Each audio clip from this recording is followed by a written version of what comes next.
कि तुमने खुद पेंडेंट को प्लांट किया और फिर ये प्रूव करने की कोशिश कर रही थी कि वो पार्वती नहीं परी है। Are you stupid? दिमाग खराब हो गया तुम्हारा? तुम्हें आइडिया भी है कि तुमने क्या किया है? मैं बताता हूँ कि तुमने किया क्या है। तुमने पहले खुद पार्वती के पास वो पेंडेंट पहुंचाया। नीति का भाई जेल से निकलना तो मुश्किल है, यहाँ पर कितनी भी कोशिश कर ले कुछ नहीं हो रहा है। यहाँ पर राजीव इतने वकीलों से मिल रहा है, जजों से मिल रहा है कि भाई किसी तरीके से बेल हो जाए, लेकिन बेल होने को तैयार ही नहीं है, क्योंकि परी ने इस तरीके का केस उस पर लगा दिया है ना कि अब कोई भी केस लेने को तैयार नहीं। फिर उसे ढूंढा और एक कहानी गढ़ दी और फिर पार्वती के गले पे चाकू लगाया और उसे फोर्स किया ये बोलने के लिए कि वो पार्वती नहीं परी है। दिमाग खराब हो गया तुम्हारा? पागल हो गई हो? यहाँ पर एक चीज और आ रही है कि अब दूसरा केस भी उस पर लगाने वाली है। यहाँ पर जैसे ही पुलिस स्टेशन आता है नीति से मिलने, तो नीति को लगता है कि भाई मेरी बेल वगैरह हो गई है और अब बड़ी खुश होती है, उसके गले वाले मिलने लगती है। तुम्हारी एक गलती की वजह से तुम्हें आइडिया भी है कि पार्वती मुझे क्या कुछ सुना रही है।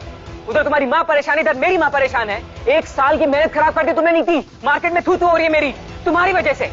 पर परी ही पार्वती है। और अचानक से देखती है अरे ये तो पार्वती भी यहीं बैठी हुई, और उससे पूछती कि तू यहाँ क्या कर रही है। तो यहाँ पर वो दूसरा केस और लगा देती है नीति के ऊपर, और चोरी का केस लगाती है और सबके होश उड़ जाते हैं। तुम्हें समझ में क्यों नहीं आ रहा है कि वो परी नहीं पार्वती सिंघानिया है? मुझे सब कुछ समझ में आ रहा है। मतलब राजीव को तो ये लग रहा था कि शायद ये हेल्प करने आई है। हमने देखा था ना किस तरीके से राजीव उसके घर पहुंच जाता है और उसको चेन वगैरह पैंडल वगैरह दिखाता है और बोलता है कि भाई ये तुम्हारा ही है ना। तो यहाँ वो बोलती कि नहीं ये मेरा नहीं है, बोलते कि मैंने ये परी को दिया था गिफ्ट में। मुझे समझ में नहीं आ रहा कि तुम क्यों नहीं समझने की कोशिश कर रहे। संजू देखो, मैं बता रही हूँ वो पार्वती नहीं है, परी ही है। ठीक है, तुम्हें जो मानना है तुम वो मानो।